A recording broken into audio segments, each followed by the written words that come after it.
My name is Lynn Fenwick. I'm from Maxwell, Kansas. I got a Bachelor of Science in Education. And I'm Larry Fenwick, and I got a Bachelor of Science in Business, and we both graduated in 1966. And I am also from Maxwell, Kansas. Lynn and I were high school sweethearts, junior and senior year in high school. And immediately after high school, Lynn went to Venus Beauty Academy in Wichita, Kansas. I'm so glad you shared that, in Wichita, Larry. Kansas. And she was going to put me through college, and I ended up putting her through law school. We worked our way through.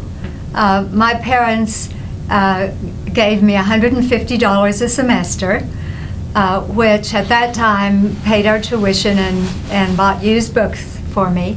But we had to do the rest ourselves. We both worked about 30 hours a week, and we carried a full load.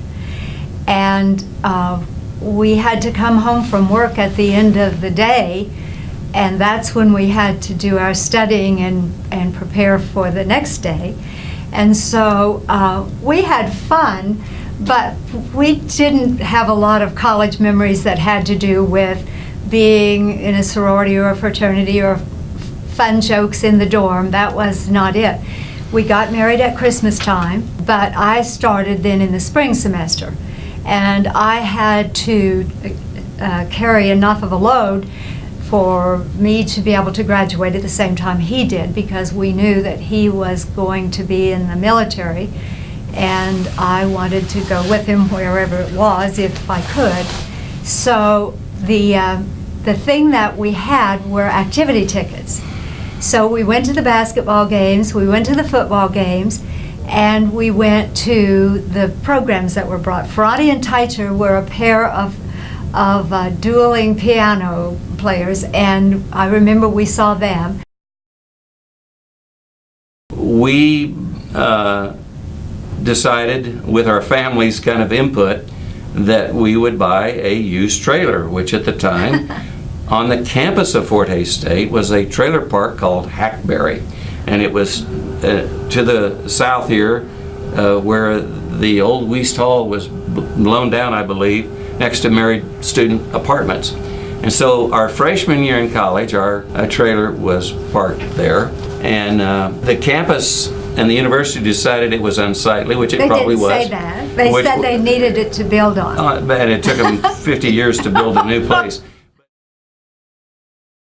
As freshmen, Dr. Morton Christie Cunningham, who was president of the university, invited all incoming freshmen to a social hour at the president's home. And we both particularly remember thinking this was a pretty big deal. And I think we had iced tea and cookies, but that was just fine for us 19-year-olds. I remember the lace tablecloth and the silver service. Yeah. So when Lynn and I were in college, it was the basketball Coliseum and used for various lectures and musical performances, etc.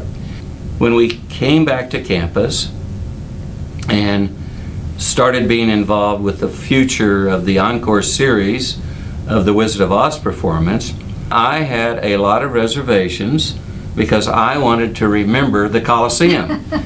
It's a phenomenal performing arts theater. I would say that the reinventing of Sheridan Coliseum into the Beach-Schmidt Performing Arts Theater typifies what's gone on campus. It's a wonderful venue for performing in a part of Kansas that probably doesn't have much competition for that kind of thing.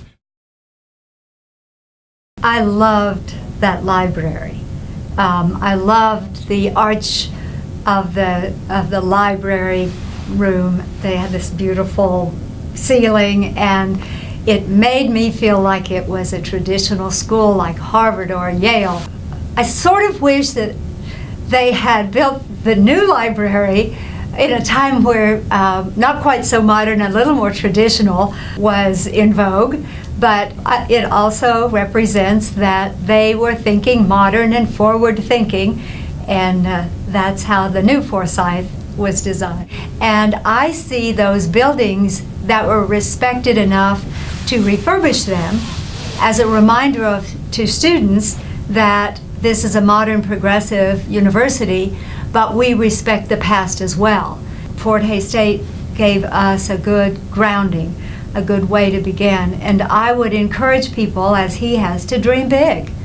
But dreams are terrific, but so is the hard work that it takes.